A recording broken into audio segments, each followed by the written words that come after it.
আসসালামু আলাইকুম রহমতুল্লাহি বারাকাতুহু। সমস্ত প্রশংসা আল্লাহ তাআলার, তিনি সৃষ্টিকুলের মালিক। তিনার নাম করে আমরা আজকে একটা কথা বলতে যাচ্ছি। যে ভাইরা খুবই এই দুনিয়া নিয়ে দুর্বল হয়ে গেছো, ডিপ্রেশনে চলে গেছো, তাদের জন্য একটা কথা বলতে চাইছি। ভাই, তুমি চিন্তা করো না, অনেকজনের বাড়ি হচ্ছে, তোমার কেন হচ্ছে না? অনেকজনের সম্পত্তি হচ্ছে, তোমার কেন হচ্ছে না? এটা শুনতে চিন্তা করো না। কেন এমন একটা কথা বলতে চেয়েছি, এই কথাটা শুনে আমাকে মনে হয় তোমার মন খুশি হয়ে যাবে। যেমন আল্লাহ রসুল সাল্লাল্লাহু সাল্লাম বলে হয়েছে, যার যেরকম সামর্থ্য থাকবে তাকে সেরকমভাবেই হিসাব করবে।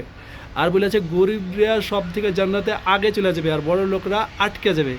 তাহলে তুমি কি গরিব হয়েও কি আল্লাহর ইবাদত করে কি তুমি সুখী নাও?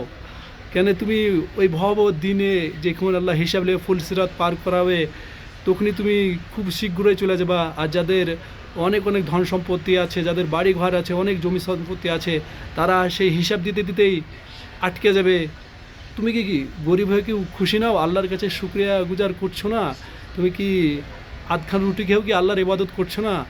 ভাই, তোমার কাছে যেটুকুনি আছে এইটুকুনি আল্লাহর শুকরিয়া গুজার করো। আল্লাহ দিনে বেলা হয়, আল্লাহ যদি দেয় তাহলে অনেক বরকত, সেটাতেই তুমি শুকরিয়া গুজার করো। আমাকে মনে হয় আলহামদুলিল্লাহ, আমার কাছে 5 টাকা থাকলে আমারই পয়সা, আর আল্লাহই দিয়েছে, আর আল্লাহ দেনেওয়ালার মালিক। আমি আজকে ভিডিওটা বানালাম, কোনোদিন ভিডিও বানাই না, কিন্তু মন গেল তাহলে বানালাম, এটাই থাকলো। আর এই ভিডিওর মধ্যে যদি কিছু ভুল ত্রুটি হয় তাহলে তুমি ক্ষমা করো।